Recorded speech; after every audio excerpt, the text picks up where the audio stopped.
everybody, welcome to Exploring with Cindy and Dan. Today we are in the beautiful lost city of the Incas, Machu Picchu in Cusco, one of the most popular tourist destinations in the world, attracting millions of visitors each year. And we will explore the city with a professional guide, so join us in this adventure.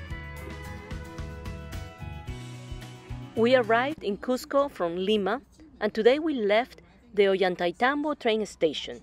And we just arrived in Machu Picchu at around 11 a.m. with Perurail. Perurail is the train service that offers captivating journeys to some of Peru's most iconic destinations, like Lake Titicaca and Juliaca in Puno, Matarani in Arequipa, and of course Machu Picchu here in Cusco. If you want to admire the beautiful landscape from Ollantaytambo or from Cusco City to Machu Picchu, a great way to do so is with Perurail Vista Dome, with panoramic views. Machu Picchu is also accessible via the Inca Trail, a multi-day trek that offers stunning views of the Andean landscape. But no matter how you get to Machu Picchu, the journey to Machu Picchu is an adventure itself that provides visitors a unique opportunity to experience the natural beauty and cultural heritage of Peru. If you're planning to visit Cusco, you need to acclimate to the high altitude. A good advice to avoid altitude sickness is to rest the first day that you arrive in Cusco and take it easy. Rest, eat something light and healthy, drink lots of water, and you might want to drink coca tea or muña tea and have a good night's sleep. Then you will be ready to start exploring Cusco the next morning. A great thing about Machu Picchu for those suffering from altitude sickness is that it is located at an elevation of 7,970 feet above sea level, much lower than Cusco, which is at 11,150 feet above sea level. So you should feel much better once you arrive in Machu Picchu. Machu Picchu was built in the midst of a tropical mountain forest on the eastern slopes of the Peruvian Andes, just where the jungle of Peru begins, and that is why it has a lower elevation. Please don't forget to watch our multiple videos of the Secret Valley, Ollantaytambo, Chincheros in Cusco, and Lima, the capital of Peru. And subscribe to our channel with the notification bell on so you'll know when we'll have our next video of an amazing location in the world. Machu Picchu is one of the most iconic and well-preserved archaeological sites in the world. Machu Picchu was chosen as the main tourist attraction in South America for the 7th consecutive year at the World Travel Awards of South America 2024. In addition, Peru won the awards in the categories Leading Culinary Destination in South America, Leading Cultural Destination in South America, and Leading Destination in South America. In 1983, Machu Picchu was designated a UNESCO World Heritage Site, recognizing its outstanding universal value, and it is also a new 7 Wonders of the World, a testament of its global importance. The Peruvian government, along with international organizations, has implemented measures to manage tourism and minimize the impact on the site because of the ongoing efforts to maintain and protect the remaining structures of the site. The hours of operation of Machu Picchu is 7 days a week from 6 a.m. to 5 p.m. and you will have to choose your entry times from 6 a.m. to 3 p.m. on the hour. You should buy your tickets well in advance, 1 to 2 months in advance, because ticket availability is limited to a daily number of visitors and there are different types of tickets depending on what parts of the site you want to explore. You will need to choose within 3 circuits or routes options. The most popular is Circuit 2, the classic route, and that was the one we chose to do. It will cover the classic route and the lower terrace, including the iconic postal picture of Machu Picchu. There is also a time limit to visit Machu Picchu depending on your ticket. Our ticket for the classic route allowed us to stay within the citadel for 2 hours and a half.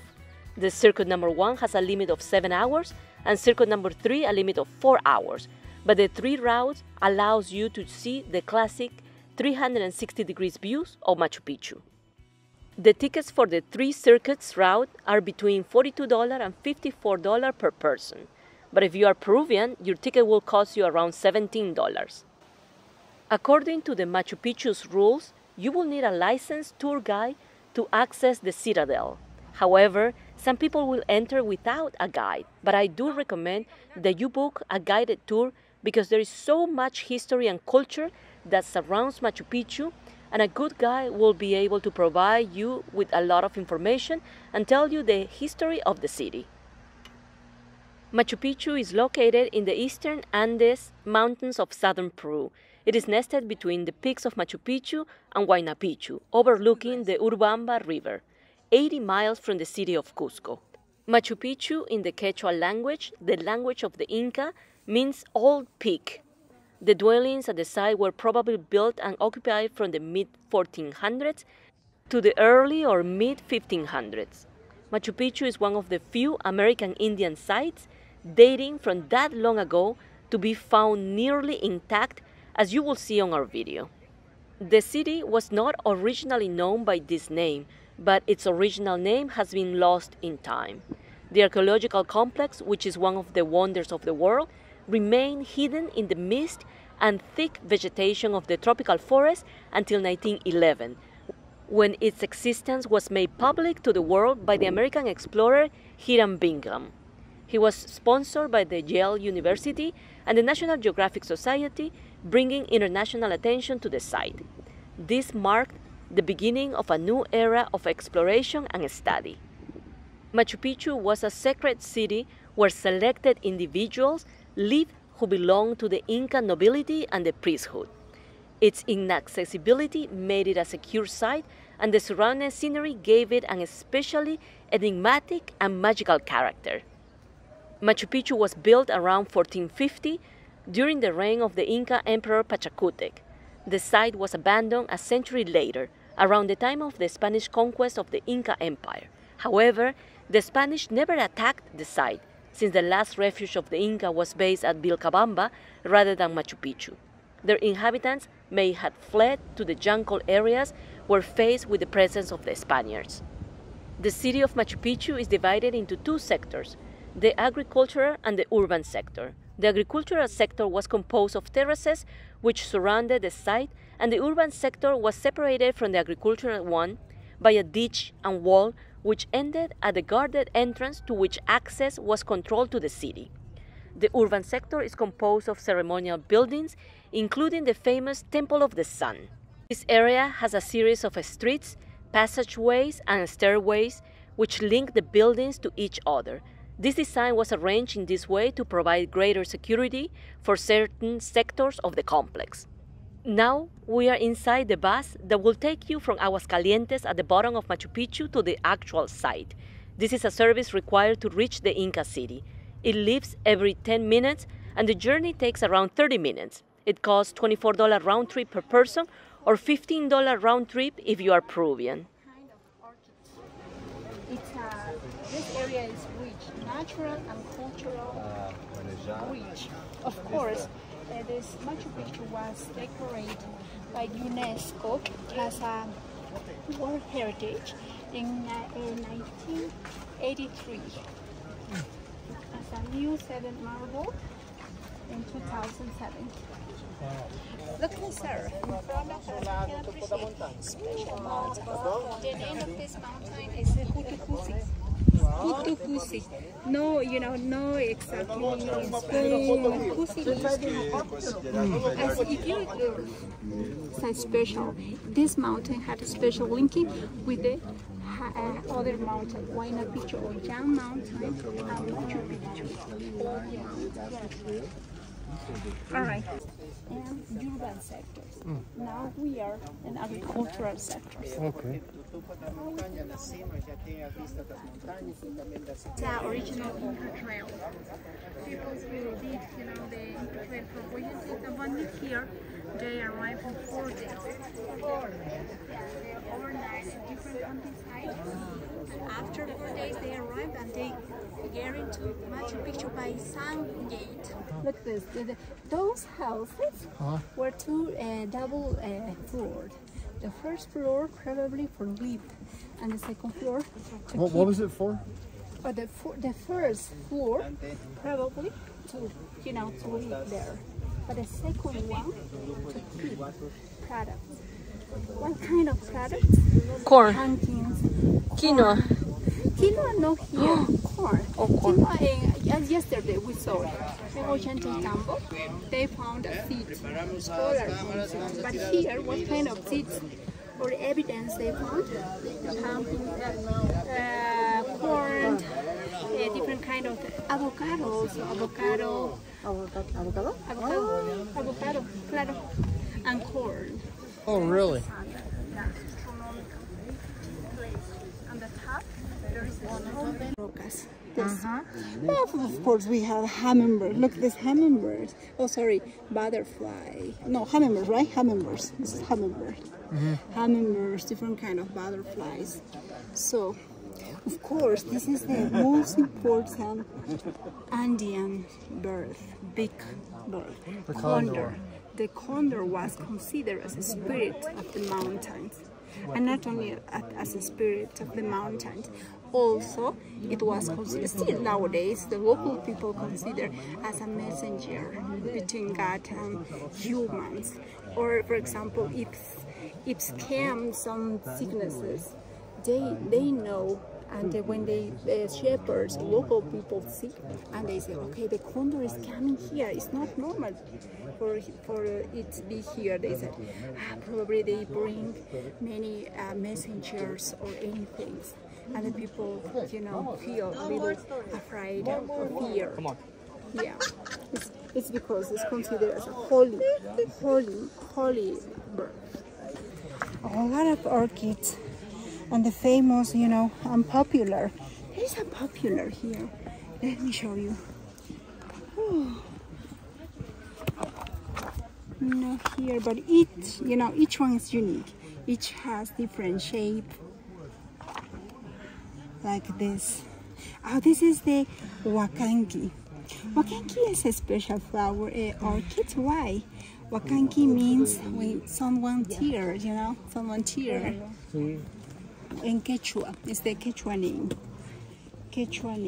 Of course, when this guy, professor from University of Yale, arrived here, he found like that. Look, this guy. He found all this sanctuary with a lot of vegetables, like bushes, trees. Oh. Yeah, it was covering. Remember, this citadel was abandoned by more than 300 years. It's because when he found here, it was like this. Look this. It was covering all the citadel. So he was a historian. He was from the U.S. He was a professor from Yale University, He found here some local people living here in this area. I'm using some enclosure. Look this. After some years, they with the help of army, the government, they cleaned very well all the citadel. Aquí puede colocar. ¿Salió o no salió? Sí, salió.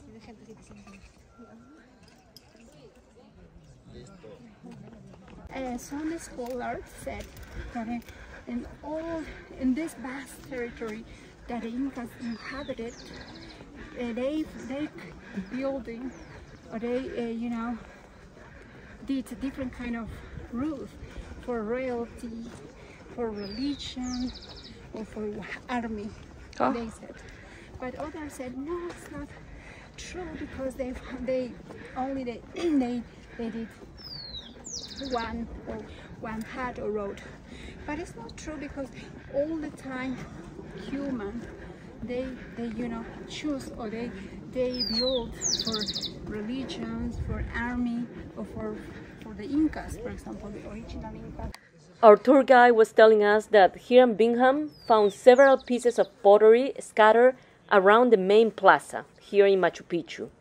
He thought that they were probably scattered there as a part of a ritual ceremony of worship or sacrifice. The wood used in the Inca constructions was brought from the tropical forest, and it was highly prized. When the Incas abandoned the city, they took with them a number of things, including some of the wood used in construction, so they can use them again. She was also telling us that the forms of worship of the Incas were related to the agricultural calendar and included sophisticated ceremonies which combine astronomical and engineering knowledge with religious beliefs. The Intihuatana was a sacred stone used by the Incas for astronomical observations, especially of the sun. The Incas worshipped many gods, and most of them at the same time included the sun. The sun, or Inti in the Quechua language, was their god and patron of the empire. Looking at this view, you can imagine Machu Picchu being once a thriving Incan city. We never get tired of this view. This is the main area of the citadel where you can take a postcard picture. It was a nice day for a picture with no clouds or rain. Machu Picchu is not just a destination, it is also a cultural experience. You truly need to be here to admire this amazing sight. April and May are one of the best months to visit Machu Picchu and enjoy the green mountains after the rainy season. And also, these months are not very crowded, like the months of July or August. And even though May through October are generally dry, sometimes it could get cold at night. Look what we found on the stairs, a beautiful llama. The llama is a domesticated livestock species, descendant of the guanaco and one of the South American members of the camel family. The llama is primarily a pack animal, but it is also used as source of food and wool. This is a very gentle animal and very beautiful. These llamas live in the mountains of Peru, Chile, Argentina, and also Bolivia. Yeah, probably there are more terraces over there and within two bushes, and the same way in the lower area. Maybe when you go up, you saw some terraces behind of this hill. Some terraces, because the Incas, they built from the river, from the border of the river until this area. It's because, over 500 years, it stayed like, in the past. They sewed the shovels in the Temple of the Sun. It's because in a few minutes we'll be appreciate a rock like that. Within to Inca or any Temple of the Sun. Look at this. It's common in the Andes, to prepare or to give some leaves, especially coca leaves or candies. For what? Because this is a reciprocity. If you give something to the Mother Earth, probably the Mother Earth go. It's like Christians. Look, this guy. Cochinilla is the name. It's like an Andean rabbit. Andean rabbit, but in my mother language we say cochinillas. This kind of rabbit, there are different varieties of type in this area. Yeah, into special place. Along the different archaeological sites, we'll be seeing this characteristic. Yesterday, for example, we saw the Temple of the Sun and Ollantaytambo. Probably you saw the photos and videos of them. Natural, it's break naturally. So this kind of stones, the Incas, engineers and architects used to cutting, the rock. So first, to build any archaeological place or town, they found the water, quarry, materials, and the water. It was the most important characteristic to start. Huge rocks, natural stones, leaves, seeds, every things as a reciprocity. They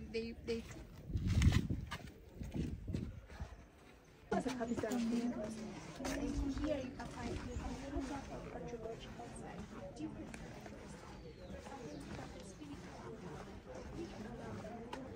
Behind of this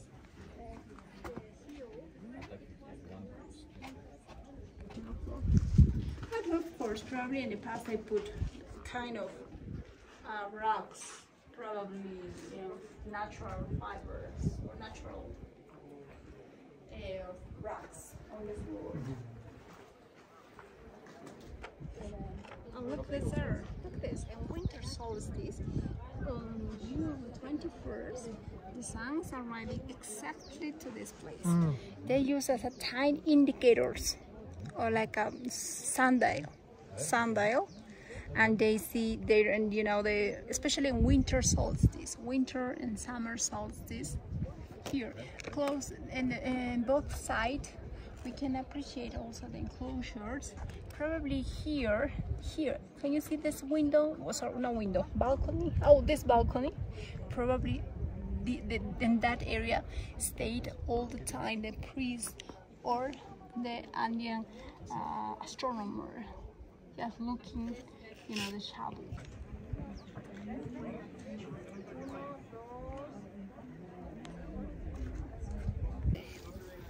He was the night Inca king.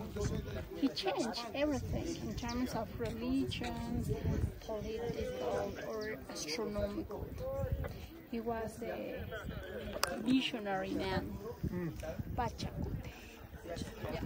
Probably a scholar said, you know, it was this area was a building by order of Pachacute Inca, the night Inca king.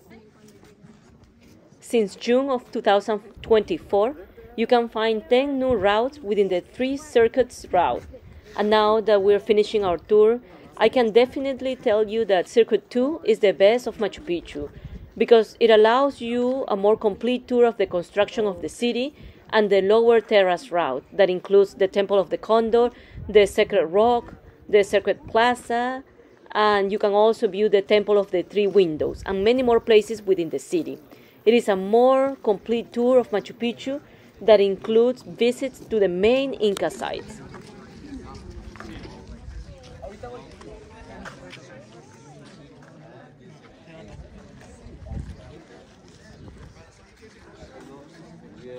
Didn't finish never, because they have a, you know, social problem with those two brothers, or the Spanish people arrived here and they interrupted and they abandoned. It was the main, you know, the main reason why they abandoned, because they consider as a sanctuary this area. But probably when the Spanish people arrived here, probably they destroyed this area because it was considered as a pagan area. Spanish people arrived here? Never.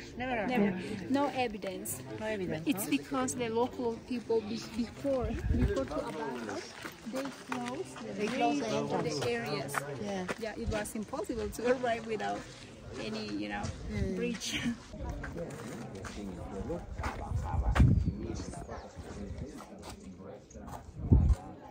Because, you know, this area was abandoned for a long time, more than 300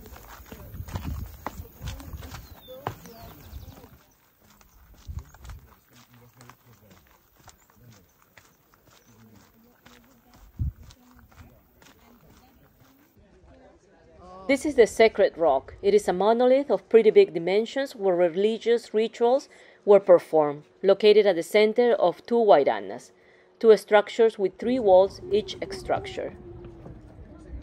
So in 2 minutes we appreciate altars, mortars.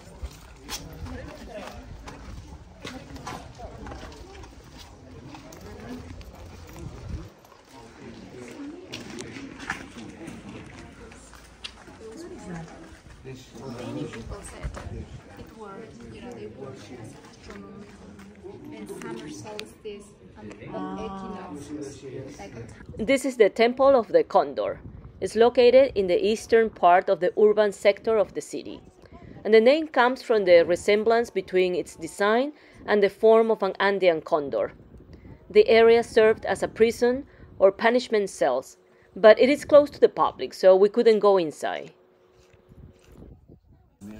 What you see here are the terraces that the Incas used for 3 main purposes. Number 1 was for containment. This construction prevented the land's erosion from creating landslides when carrying out the construction of the cities, houses, and temples. The second one was for agriculture purposes. The Incas expanded the amount of land used for agricultural activities.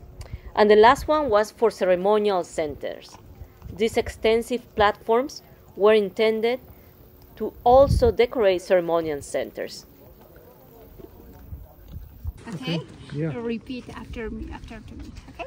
Repeat after you. Yes, please. Let's. So in my mother language we say goodbye Machu Picchu, but kutimunay kama. Kutimunay kama. Oh, that's correct. It's okay. Kutimunay kama Machu Picchu. Anyay. Machu Picchu. Anyay. Means thank you. Thank you. Thank you. We are now heading to one of the best restaurants in Machu Picchu Pueblo, formerly known as Aguascalientes, after our wonderful tour in Machu Picchu. This restaurant is called Inca Terra, and it combines Andean cuisine and architecture with a contemporary decor, creating amazing fusion-style dishes. Inca Terra is situated under a traditional Amazonian roof made of palm leaves. Their hours of operation is from 11:30 a.m. to 4 p.m. for lunch and from 6 p.m. to 10 p.m. for dinner. Inca Terra offers an intimate atmosphere overlooking the Vilcanota River. It is the ideal place for travelers to relax after visiting the ancient citadel of Machu Picchu and wait for the train to depart back to Cusco or Ollantaytambo. My appetizer was causa, my main dish lomo saltado, and for dessert a lemon pie. And Dan ordered salmon with vegetables. We really had a great time here in this restaurant, and the views were amazing. Our train departed around 4, so we had some time to enjoy our nice lunch and walk around Machu Picchu Pueblo. My friend and Dan wanted to get a chocolate mocha, and we found a couple of coffee shops. Don't forget to try the alfajor or Peruvian dulce de leche cookies. They are absolutely amazing. Machu Picchu is a breathtaking location with architectural marvels, historical significance, cultural richness of the Inca civilization, and a testament of the ingenuity and resilience of the people who live here. Machu Picchu is a symbol of the legacy of the Inca Empire and a window into the past. So if you are in Peru, please take the time to visit Machu Picchu. This was my second time that I visited Cusco and the first time for Dan, and he absolutely loved it. And I know we'll be back soon. I also forgot to mention that if you need a bathroom, you will find one just outside the train station and one at the entrance of the Machu Picchu Ticket Center. This is the end of our video. Thank you for watching it, and please subscribe to our channel with the notification bell on. It is free to do so and we'll really appreciate it. And stay tuned for our next video of another amazing location. Thank you so much.